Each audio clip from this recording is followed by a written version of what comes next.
እንደ ክርስቲያን ልንረዳቸው የሚገባ 3 ነገሮች አሉ። ሰይጣን እጅግ የሚፈራቸውና ቤተክርስቲያን እነዚህ እውነቶች ላይ ከመጣች ሰይጣን እንደማያሸንፋት ያውቃል። ስለዚህ ሰይጣን በዘመኑ ሁሉ የሚታገለው እነዚህን 3ቱን ነገሮች ቅርቃር ውስጥ በመጨመር ነው። አንደኛ ቤተክርስቲያን፣ ሁለተኛ ልጅነት፣ ሶስተኛ መስቀል። እነዚህ ነገሮች እጅግ በጣም ሰይጣን ሁሌ እንጠቀምበታለን ቃሉን፣ ሁሌ መስቀል እንላለን፣ ሁሌ የእግዚአብሔር ልጅነት እንላለን፣ ሁልጊዜ መስቀል እንላለን፣ ሁልጊዜ ቤተክርስቲያን እንላለን። ነገር ግን ሰይጣን እጅግ በጣም በረቀቀ መልኩ እነዚህን እውነቶች መረዳት እንዳንችል የቀረቀረባቸው ስፍራዎች አሉ። ዛሬ ከ3ቱ አንዱን ሰይጣን ቅርቃር ውስጥ ከከተታቸው አንዱን ያንን እውነት አሁን እንገልጣለን። ለምሳሌ ቤተክርስቲያን። አሁን ሁላችን ቤተክርስቲያን ሲባል የመጀመሪያ የሚመጣልን ራስህ አይመጣልህም። የእግዚአብሔር ቤተ መቅደስ እናንተ ናችሁ የሚለው ቃል አይመጣላችሁ። ወዲያውኑ ቤተክርስቲያን የሚለው ቃል ሲመጣልን ህንፃ ነው የሚመጣልን። ቤተክርስቲያን ማሰሪያ ሲባል ወዲያውኑ የሚመጣልን ሲሚንቶ መግዛት፣ ድንጋይ መግዛት፣ ብር መስጠት ነው የሚመጣልን። ግን እኮ ኢየሱስ በዚህ ዓለት ላይ ቤተክርስቲያኔን እመሰርታለሁ የገሃነም ደጅ አይቋቋማትም ብሏል። ስለዚህ ኢየሱስ ክርስቶስ በዓለት ላይ የመሰረታት ቤተክርስቲያን የገሃነም ደጅ አይችላትም። ሰይጣን አንድ ነገር ያውቃል። ቤተክርስቲያን በትክክል ኢየሱስ ባላት ፖዚሽን ላይ ከመጣች አጋንንት ሰይጣን አይችላትም፣ አይቋቋማትም። ለምን? ኢየሱስ ነግሮታል። በዚህ ዓለት ላይ ቤተክርስቲያኔን መሰርታለሁ የገሃነም ደጆች አይቋቋማትም። ስለዚህ አሁን ቤተክርስቲያን የእውነት ቤተክርስቲያን በሆነችው ስታንድ ከመጣች የገሃነም ደጅ አይቋቋማትም። ስለዚህ ሰይጣን እዚህ ጥንካሬ ጋር ቤተክርስቲያን መምጣት እንዳንችል፣ ቤተክርስቲያን እዚህ እውነት ጋር መምጣት እንዳትችል ቤተክርስቲያንን ህንፃው ነው ብሎ ለብዙ ዘመን በሰው ነፍስ ውስጥ ገንብቷል። ቤተክርስቲያን ማኔጅመንቱ ነው ብሎ በሰው ነፍስ ውስጥ ለብዙ ዘመን ገንብቷል። ከዚህ የተነሳ አሁን ሪል ክርስቶስ የገሃነም ደጅ አይቋቋማትም ያለው ያቺ ቤተክርስቲያን መምጣት እንዳትችል በብዙ ቅርቃር ውስጥ ገብታለች። ከዛ ፈልቅቀን ማውጣት አለብን። ከዚህ በፊት ብዙ ትምህርቶችን ሰርተናል፣ እነሱን ማየት ትችላላችሁ። ሁለተኛ የእግዚአብሔር ልጅነት። አሁን ሰይጣን ልጅነትን ቅርቃር ውስጥ ለመክተት ከሚፈልገው ነገር አንዱ ልጅነት ነው። እዛው መጽሐፍ ቅዱስ ቦታ ላይ እዛው ቅዳሁን የጠቀስኩት ቦታ ላይ አንተ ክርስቶስ የሕያው የእግዚአብሔር ልጅ ነህ ሲለው በዚህ ዓለት ላይ ያለ ቤተክርስቲያኔን እገነባለሁ መሰርታለሁ የገሃነም ደጅ አይቋቋማትም። ልጅነት ሰይጣን ሴንሲቲቭ በጣም ትኩረት ከሚያደርግበት ነገር አንዱ ልጅነት ላይ ነው። ኢየሱስን በምድረ በዳ ዳይሬክት ፊት ለፊት ተገናኝቶ ሲያወራው መጀመሪያ ከአፉ የወጣው ቃል የእግዚአብሔር ልጅ ከሆንክ የሚለው ቃል የእግዚአብሔር ልጅ ከሆንክ ነው። ፈሪሳውያንም ድንጋይ ያነሱበት የእግዚአብሔር ልጅ ነኝ ስላለ ነው። ስለዚህ ልጅነትን ሰይጣን ቅርቃሩት ለመክተት ከሚፈልገው ነገር አንዱ ልጅነት ነው። ለምን? ከልጅነት ቀጥሎ ነው ሌሎች ነገሮች ሁሉ ያሉት። ጽድቅ ብትሉ ከልጅነት ቀጥሎ ነው ያለው። ቅድስና ብትሉ ከልጅነት ቀጥሎ ነው ያለው። የዘላለም ሕይወት ብትሉ ከልጅነት ቀጥሎ ነው ያለው። ስልጣንን መግለጥ ብትሉ ከልጅነት ቀጥሎ ነው ያለው። ዶሚኒስትሬሽን ፓወር የኃይል መግለጥ ብትሉ ከልጅነት ቀጥሎ ነው ያለው። ሰይጣን አንድ ነገር ያውቃል። ልጅነት ትክክለኛ ስታንድ ላይ ቤተክርስቲያን ከመጣች እንደማይቋቋማት ያውቃል። ሌላኛውና ሶስተኛው ሰይጣን ቅርቃር ውስጥ ሊከተው የሚፈልገው ነገር ደግሞ መስቀልን ነው። መስቀል እጅግ በጣም ሴንሲቲቭ እና ኢየሱስ ክርስቶስ ድንቅ ስራ የሰራበት ስፍራ ነው። ነገር ግን ሰይጣን በምን መልክ ነው መስቀል እንድናይ ያደረገው? በብዙ ትውልዶች መካከል ሁሌ መስቀል ሲባል ኢየሱስ ክርስቶስ ስለኔ ሞተ፣ ኢየሱስ ክርስቶስ ስለ ኃጢአቴ ሞተ፣ ኢየሱስ ክርስቶስ ስለኔ ተሰቃየ። አዎ እነዚህ እውነት ናቸው። ኢየሱስ ስለኛ ሞቷል፣ ተሰቃይቷል፣ ደሙን አፍስሷል። ግን እሱ ብቻ ነው ወይ መስቀል የተሰራው? መስቀል እሱ ነው ወይ?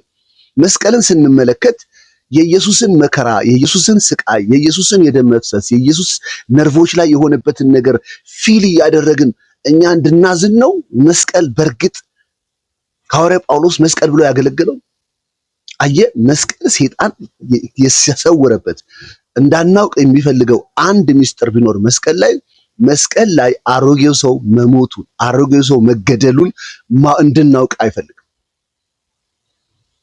መስቀል ላይ ኢየሱስ ስላንተ ሞተ እንጂ አሮጌው ሰው አንተ የኃጢአት ሥጋ የነበርከው የቁጣ ልጅ የነበርከው ከእግዚአብሔር ጋር ጥለኛ የነበርከው ኃጢአተኛ የነበርከው ርጉም የነበርከው ሰው በመስቀል ተሰቅሏል፣ ተገድሏል፣ በመቃብር ተጠናቋል ብለህ እንድታውቅ አይፈልግም።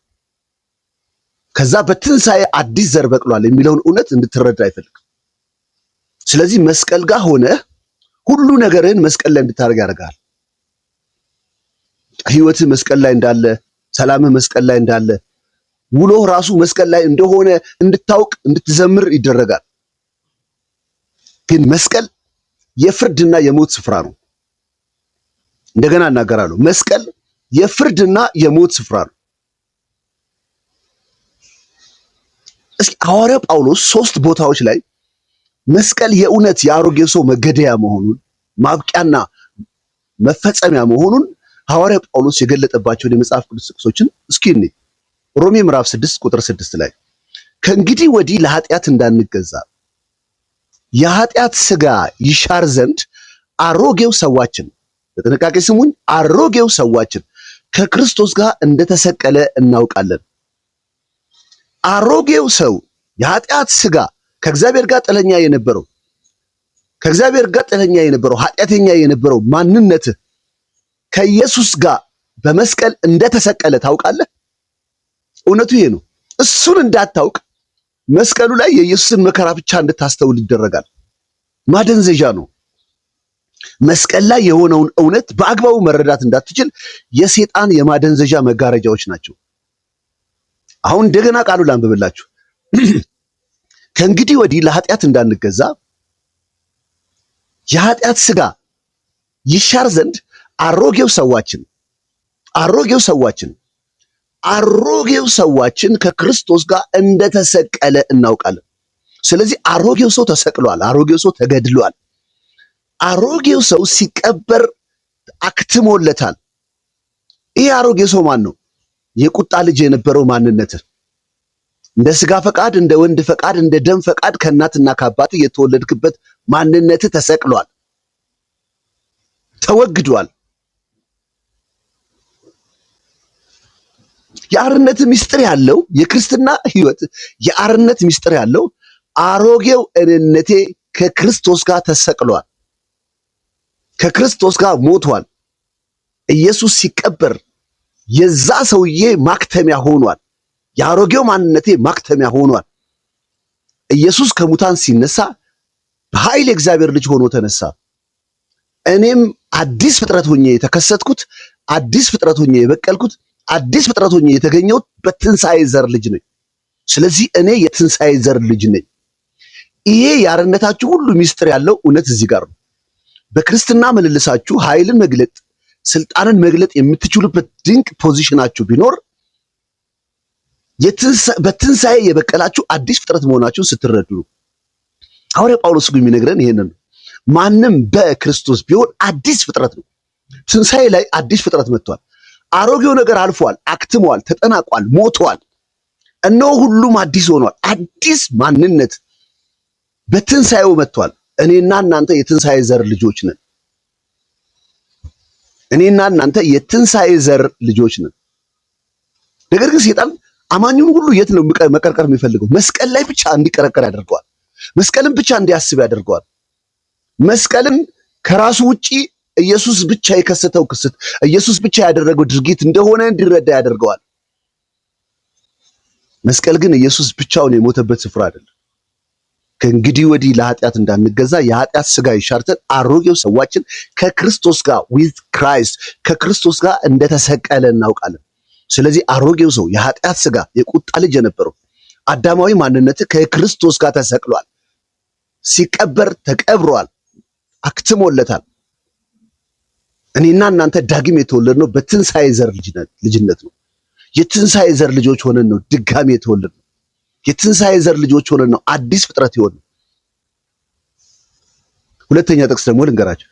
ሐዋርያ ጳውሎስ ከክርስቶስ ጋር ተሰቅያለሁ፣ ገላትያ ምዕራፍ 2 ቁጥር 20 ላይ ከክርስቶስ ጋር ተሰቅያለሁ፣ አሁን እኔ ሕያው ሆኜ አልኖርም። አየህ፣ አንድ ሊኖር ያልተገባው የተወገደ የተሰቀለ ማንነት አለኝ። ከክርስቶስ ጋር ተሰቅለዋል፣ ከክርስቶስ ጋር ተወግደዋል፣ ከክርስቶስ ጋር ተሰቅለዋል፣ ከክርስቶስ ጋር ተሰቅያለሁ። አሁን እኔ ሕያው ሆኜ አልኖርም፣ ክርስቶስ በእኔ ሕያው ሆኖ ይኖራል። በአዲሱ ማንነቴ ደግሞ ክርስቶስ በእኔ ሕያው ሆኖ ይኖራል።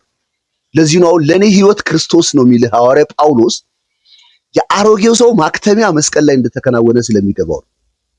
የአሮጌው ሰው ማንነት የመጨረሻ መደምደሚያ መስቀል ላይ እንደተሰራ ስለገባው ነው። ሐዋርያ ጳውሎስ ሶስተኛ የመጽሐፍ ቅዱስ ክፍል ቆላስይስ ምዕራፍ 3 ላይ ደግሞ ምን እንደሚል እንግዲህ ከክርስቶስ ጋር ከተነሳችሁ ክርስቶስ በእግዚአብሔር ቀኝ ተቀምጦ ባለበት በላይ ያለውን እሹ፣ በላይ ያለውን አስቡ እንጂ በምድር ያለውን አይደለም። ለምን? በላይ ያለውን እሹ፣ በላይ ያለውን አስቡ፣ በምድር ያለውን አይደለም። ለምንድን ነው በምድር ያለውን ማሰብ ያልቻልነው? እንዳንችል እየተነገርከን ያለው ስትለው ሞታችኋልና ከምድር ጋር ተሳስሮ የነበረው የምድር ዘር የነበረው ከምድር ጋር ተቆራኝቶና ተሰፍቶ የነበረው ማንነታችሁ ከክርስቶስ ጋር ሞቷል፣ ከክርስቶስ ጋር ተሰቅሏል፣ ከክርስቶስ ጋር ተቀብሮ ተከናውኗል። ከዛ በኋላ ማንነታችሁ እንዳይሆን አክትሟል። አሁን ተመልከቱ፣ ሞታችኋልና ሕይወታችሁ በእግዚአብሔር ከክርስቶስ ጋር ተሰውሯል። የአዲሱ ሰው ሕይወት ደግሞ ማን ነው ብሎ ሲናገር ሕይወታችሁ በእግዚአብሔር ከክርስቶስ ጋር ተሰውሯል። ይሄ ኒው ክሬሽን፣ ይሄ አዲሱ ማንነታችሁ ሕይወታችሁ በእግዚአብሔር ከክርስቶስ ጋር ተሰውሯል፣ ከክርስቶስ ጋር ተደብቋል፣ ክርስቶስ ውስጥ ሀይድ ሆኗል። ሪል አይደንቲቲያችሁ ይሄ ነው። ይሄ እውነት ጋር ቤተክርስቲያን ከመጣች ሰይጣን አይችላትም። ስለዚህ ሰይጣን ሶስት ነገሮችን ቅርቃር ውስጥ ለመክተት ዘመኑን ሁሉ ይሰራል። በዚህ አገልግሎት ደግሞ ሰይጣን ቅርቃር ውስጥ የከተታቸውን እውነቶችን ፈልቅቀን እያወጣን በኔሽን መካከል ሕያው እናደርጋለን። አንደኛ ቤተክርስቲያን ህንፃ አይደለም። ቤተክርስቲያን ግንቡ አይደለም። ቤተክርስቲያን በክርስቶስ ኢየሱስ ያመኑ አዲስ ፍጥረት የክርስቶስ አካል የሆኑ ህዝቦች መሰባሰብ ነው። ቤተክርስቲያን የእግዚአብሔር ልጆች ነን። ጉዲፈቻዎች አይደለም። ከኃጢአት ከሞት ልጅነት ከኃጢአተኛ ከርግማን ከሆነው ማንነት የቁጣ ዘር ከነበርንበት ማንነት በጉዲፈቻ በኩል አድርጎ ልጅ አላደረገን። ይህንን የኃጢአት ዘር የሆነውን የኃጢአት ስጋ የሆነውን እርጉም የነበረውን ኃጢአተኛ የሆነውን ከእግዚአብሔር ጋር ጥለኛ የነበረውን ማንነታችን ኢየሱስ ክርስቶስ በመስቀል ላይ ከራሱ ጋር አስወግዶ ሰቅሎታል።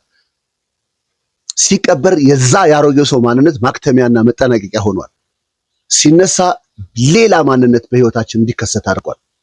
ስለዚህ እኔና እናንተ የትንሣኤ ዘር ልጆች ነን እንጂ በጉዲፈቻ በኩል የመጣን ልጆች አይደለም። የእግዚአብሔርን ዘር ያልተካፈልን ልጆች አይደለም። ከማይጠፋው ዘር ሊበሰብስ ከማይችል ዘር ከእግዚአብሔር ቃል ተወልደናል። ስለዚህ ሰይጣን ሶስት ነገሮችን ቅርቃር ውስጥ ሊከት ይፈልጋል። ልጅነትን ቅርቃር ውስጥ ሊከት ይፈልጋል። ዘመኑን ሙሉ ሰርቷል። መስቀልን ቅርቃር ውስጥ ሊከት ይፈልጋል። ከዚህ በኋላ ይሄንን እውነት በትውልዱ መካከል መግለጥ እንጀምራለን። በጣም ወዳችኋለሁ። የእግዚአብሔር ቃል ብርሃን ይብራላችሁ። ሻሎም